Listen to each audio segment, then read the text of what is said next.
गणपती बाप्पाकडे मी एवढंच मागणं मागेन की या सिंधुदुर्गवासियांना सुख समृद्धी दे, भरभराट दे,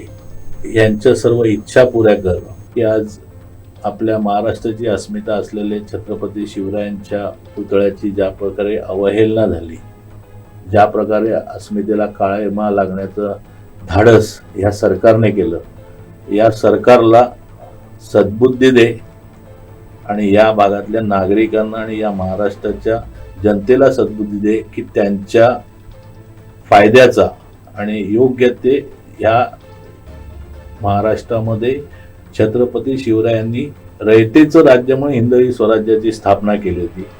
तीच लोकशाही मानणारे, घटना मानणाऱ्या सरकारला सत्तेत येऊन या संपूर्ण महाराष्ट्राचं भलं त्यांच्याकडनं व्हावं आणि चांगल्या प्रकारे विकास व्हावा,